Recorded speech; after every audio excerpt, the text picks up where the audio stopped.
following content is brought to you in part by Napkin Conference, a children and family pastors and leaders event that takes your ideas off the napkin and into reality. Pink International backstage here at the church conference in Las Vegas, Nevada. I'm here with a couple of today's top leaders. Craig Johnson, who is the director of Ministries at Lakewood Church. How you doing, man? I'm doing good. Good. That's a pretty major title, bro. Well, thank goodness all the other ministers do all the work. Yeah, so, for sure. It's a big church to help oversee, man.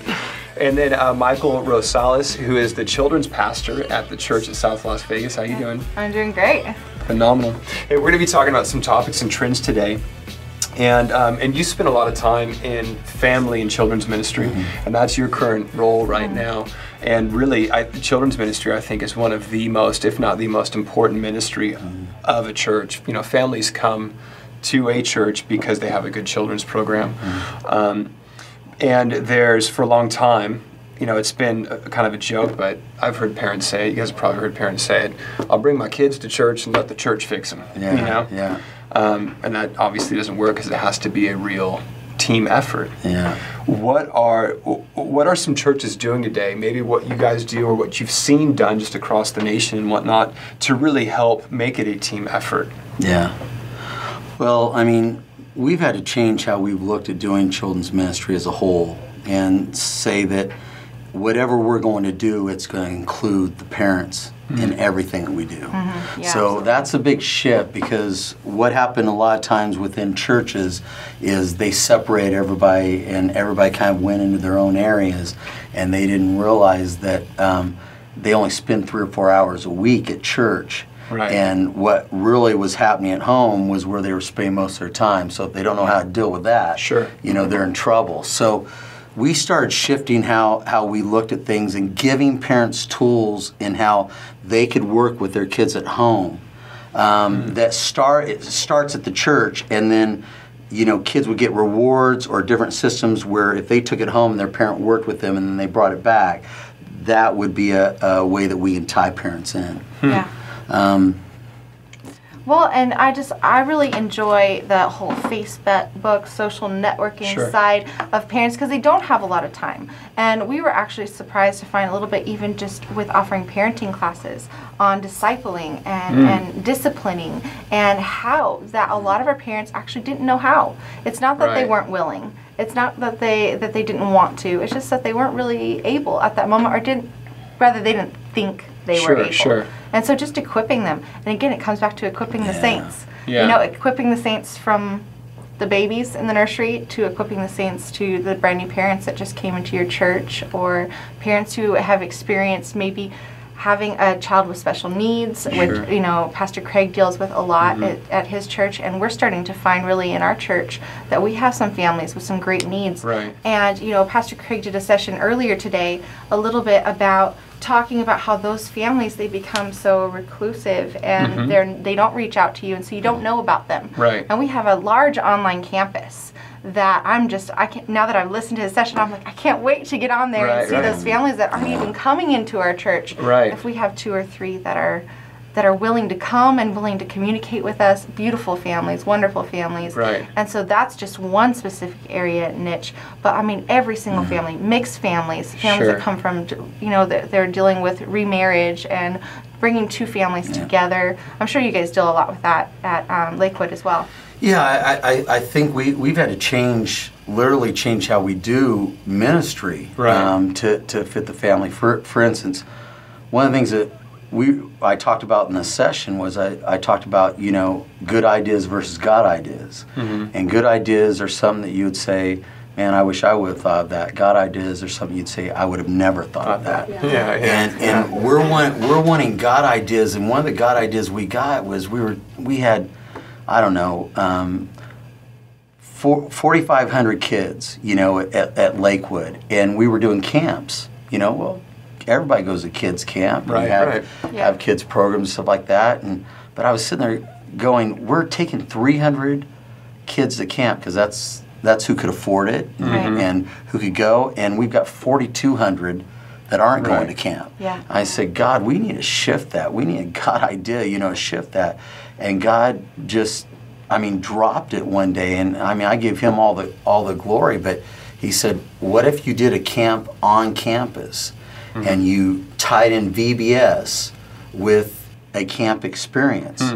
And it didn't cost $200, it didn't cost anything. They were able to come and be a part of that. And then when you're doing the kids camp experience in all the rooms in that area, you have something for the parents in the main auditorium. Right. Yeah. So we brought in John Trent, and he taught the parents the blessing, I love the how to blessing. bless their children. Yeah. That's cool, yeah. And, you know, and then we taught through the curriculum how to bless the parents. Then on the final night we did a ceremony, and in the ceremony the children laid hands on their parents and blessed them, and the parents blessed their children. So it's just, God can give us those unique ideas that can shift and bring the family together. Yeah, how, like, again, I mean, that's a wonderful practical way of actually looking at, you know, taking the family and putting it together, because like you said, we've separated them out, you know, kids go to children's church, youth go to youth church, you know, and then we have the adult service, and beyond that, there's really not a whole lot that, you know, for church family-wise, you know, 'cause the days of the picnics, you know, are kind of long gone, you know. The whole Sadly. idea, exactly, the whole idea of a family and the family dynamic has changed drastically. Like you said, blended families, and you know, like, you know, 6 kids, you know, 3 kids from here and 3 kids from here, and now they're together. And what are things that you've seen done that maybe you are doing that is really reaching a whole family dynamic on a consistent basis? Well, we actually developed a family resource center at our church where it kind of looks like a home. Okay. And it's under the theme called Your First Church is Your Family. And so it's called Home Life. But really what we try to do, we knew we couldn't provide classes for every different kind of family experience, you know. I mean, you know, how many classes would that be? There could be Who has time for that? 50 different types of families. But what we did was we worked with Building Strong Families with my friend Kurt Bruner and John Trent, and they developed these First Touch brochures that when people come in, they're able to get these First Touch brochures, and it deals with every type of family situation. So it tells them 4 steps that they can do right away. Then it gives them resources, and then what we offer there at the church. And then we also have books and CDs that we talk about different things with the family. And so, you know, it's not that we have to have all the answers. It's that we put them in the right direction. You know, point them towards the right way. And so they're just looking for anything.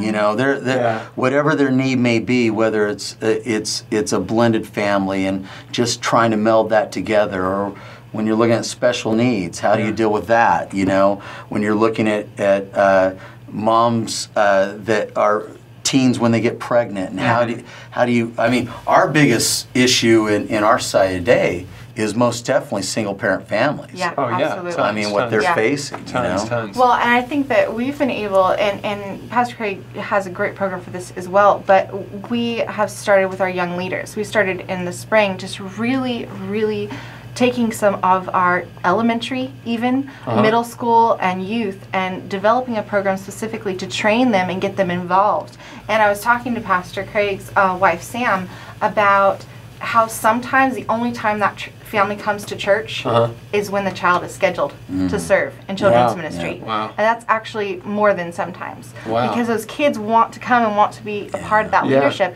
And it's generational. And those parents, single parents, parents that are struggling at home with discipline issues, when they see their kids excited about something, they get excited about it. And when you are able to just really inspire that passion in a young person, and they really understand that God has called them and has a purpose for their life and has a plan for their life, then that spreads to the family.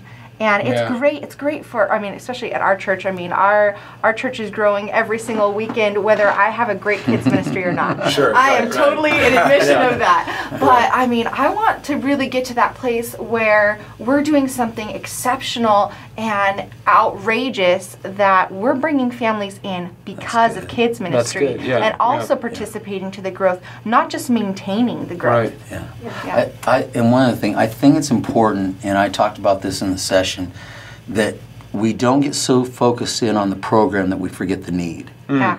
And needs are crucial in our society right now today, and the cause of the church. Yeah. What are your causes? For instance, single-parent families, we started talking to single-parent families, their number one issue is finances. So we developed a single-parent family ministry where we developed a family vacation for them. Now, most of them can't even leave Houston. They don't go on vacations Yeah, with their kids. no. Right. Because they're going to school, working, and just whatever do they got to do. Yeah, So exactly. we work with Disney or one of these places to give them a big cut rate, and I think we took close to 500 to our last single parent family vacation Wow. at Disney World. And I mean, the relationship they built, but it was all centered around finances. They don't have the finances to do that. Right. So how can we reach out and find Yeah. that need? Yeah. Getting down to the Well- root of what they really need. Yeah, well, can we, like, let's take that. I mean, because people will hear that and they're going to say, oh, that's great, but, you know, our church does not have, Yeah. we can't just call up Disney and be like, hey, we're trying to work something out. Well, like, on a much more minimal scale. Yes. What would that look like? Yeah, well, I think two things. One, you can either partner with another church Okay. to put together a program where you're same families, but understand, we took that me because that was our Yeah. church. Oh, for sure. But if I was in a church of 100 and I saw a need for special, for single-parent families, I would call Disney and I would say, look, I'm bringing 10 families. Boom. They're single Okay. parents. Why not? Yeah, Okay. absolutely. Why not? I mean, and we're I like that. Yeah, Thank yeah, you. yeah. But we, Yeah. I mean, because our church, we have Impact, our nonprofit that reaches out into the community and stuff, and they do stuff like that every day. It's Yeah. really just about collaboration and networking with other people who have the same heart and passion. And I mean, Being how many willing to children's think and go pastors? for it, yeah. How many children's pastors love Disneyland? You know, we are Disneyland fans. How many youth, young adults, Yeah, senior exactly. pastors? How many senior pastors really Yeah. get down to yeah. So I mean, why not? Yeah. Why for not sure. make that call? And you know, maybe Disneyland won't. Maybe SeaWorld will. Yeah, that's right. That's right. Yeah, okay, that's great. February 23rd and 24th, 2012 is Napkin, a children and family pastors and leaders conference. This is an event for your whole team that's not just about ideas, but making ideas happen. Speakers include Jim Weidman, associate pastor at World Christian Church and pioneer of children's ministry. Benny Perez, author, church planner, and lead pastor of the church at South Las Vegas. Dave and Becky Wakerly, children's pastors at Hillsong Sydney. Mycal Rosales, Napkin Conference director and children's pastor at the church at South Las Vegas. Ryan Frank, executive director of Kids Matter and Awana, as well as editor-in-chief of K Magazine.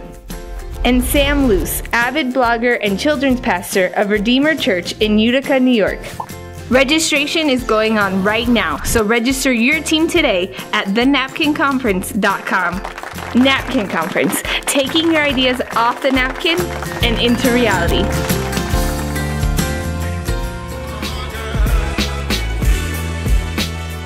You both of you had mentioned special needs. We've seen it in schools, we've seen it now in the church, and I think really the church has been ill-equipped to deal with this. But we're seeing more special needs kids, everything from kids being diagnosed ADD, ADHD. All the other D's you can throw in there, We're starting to understand that some of these behavioral issues aren't necessarily behavioral issues, but it's just a mental thing they've been born with, or Asperger's, high functioning autistic. What can a church do to prepare for that, to deal with that? Kids aren't just perfect little come in a perfect little box anymore. And how can we minister to families like that? Yeah, it's the most untapped area in the church, in my opinion. Absolutely. Yeah, agreed. Without doubt. You're talking about 62 million in America. Wow. With special needs. You're talking about 5% of the world has disabilities or special needs. The entire world, 5% of them. Wow. One out of every, it's below every 110. So that means in 10 years, if you don't know somebody with autism, that you're going to know somebody with autism, or it's going to be in your family, or it's going because the rate is just growing at such a high rate. And then the possibility that you do know someone that's just undiagnosed. Yes, yeah. And I mean, it was kind of the same situation at Lakewood. Here we built a facility, and listen, I'm not putting down any church. We're the awareness is coming, and that's what we're trying to do. But here we were at Lakewood, and we built a state-of-the-art facility for kids, and we had our special needs kids in a little room, with 5 or 6 caring adults, and it was that idea of saying, what would Jesus look at if he walked into Lakewood? Yeah. Wow.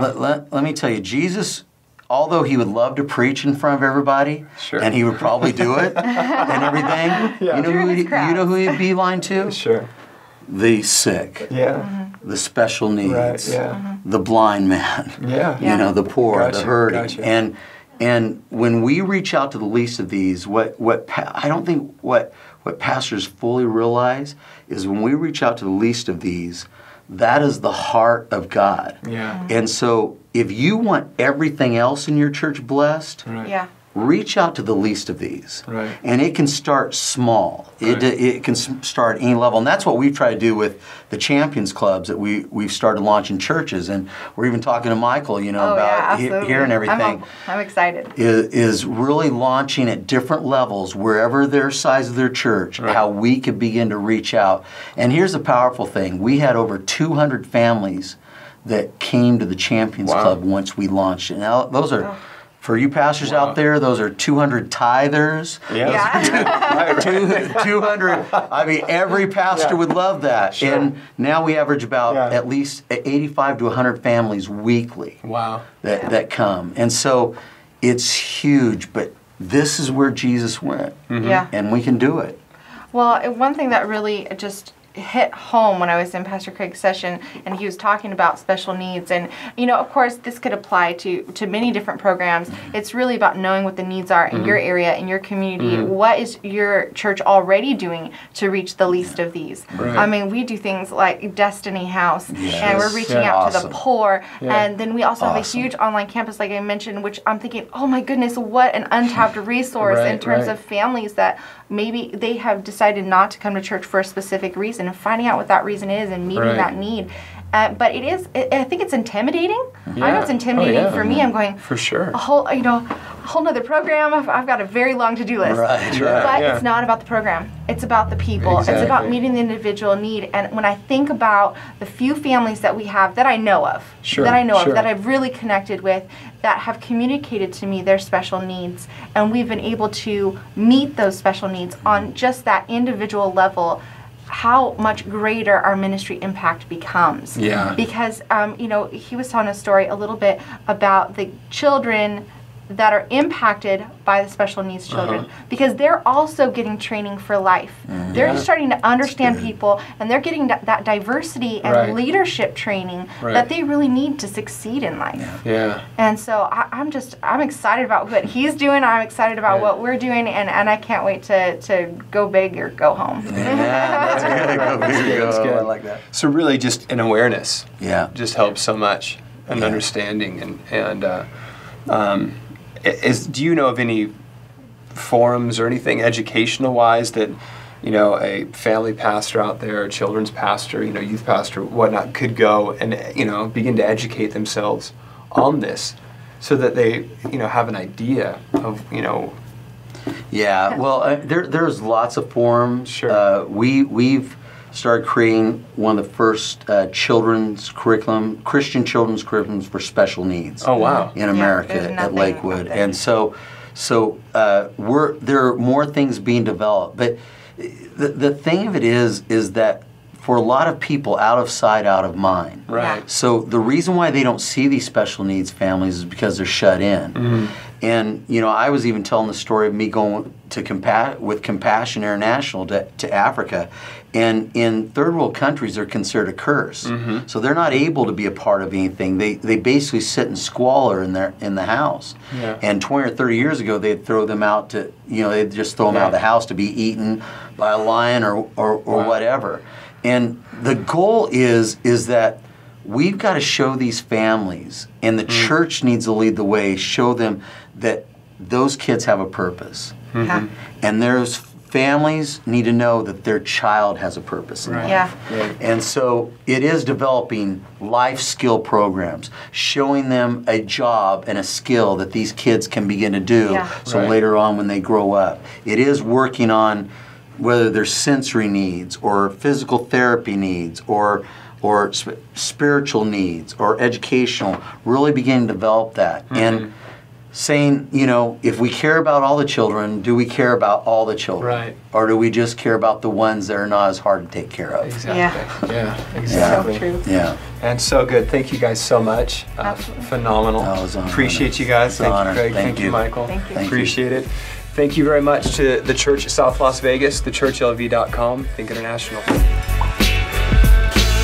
Make sure to subscribe to the Think International YouTube channels for more interviews, resources, and training videos. You can also visit our website at thinkintl.tv for more great content and sign up for our email list for news and updates. Think International, training the next generation of leaders and creatives.